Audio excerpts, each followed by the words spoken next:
యథార్థంగా జరిగించాడు. చివరి వరకు కూడా ఎవరిని దూషించలేదు, ఎవరిని ఆలోచన చేయలేదు, ఎవరిని అవమానపరచలేదు.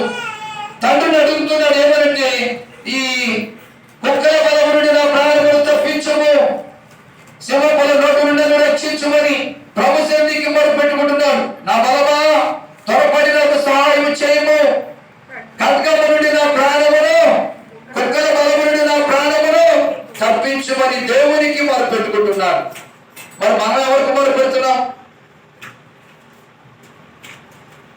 మనకొచ్చే శ్రమలు కానీ, మనకొచ్చే ఇబ్బందులు కానీ, మనకొచ్చే బాధలు కానీ, మనకొచ్చే బలహీనతలు కానీ, మనకొచ్చే శోధనలు కానీ, మనము యేసు ప్రభు దేవునికి తండ్రికల మొరపెట్టుకున్నాడు.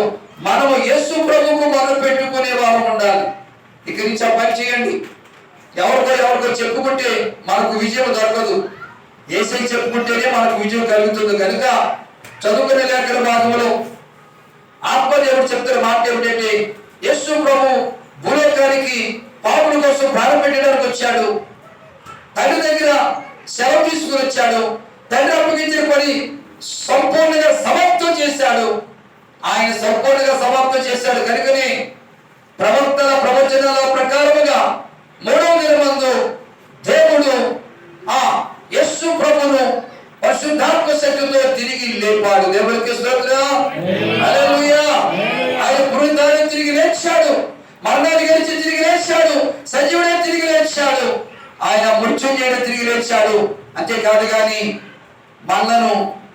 మనలను చెదిరిపోయే మనలను, కుమిలిపోయే మనలను శాడ తీయడానికి వేరే కాపురకర్తలు పంపిస్తాను, నేను వెళ్తే మీకు మేలన్నాడు.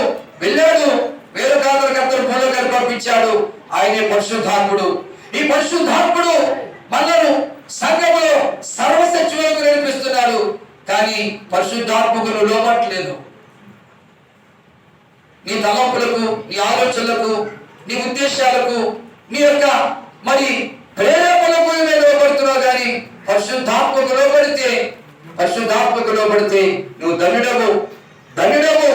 ఎందుకంటే పరిశుద్ధాత్ముడు మిమ్మల్ని సర్వ సత్యములోకి నడిపిస్తాడు. ఎక్కడికి నడిపించేది? సర్వ సత్యములోనికి మనం నడిపించబడాలి. సర్వసత్యంలోకి నడిపించబడితేనే మనము ఆ నిత్యరాజ్యానికి వారసులు అవుతాం.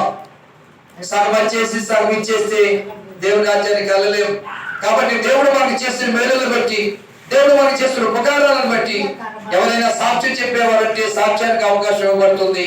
ప్రభు ఈ కీర్తన భాగం మనందరి ఆలను ఆత్మ సంబంధమైన జీవితం వైపు తిరుగుడు గాక. ఆమేన్. ఎవరైనా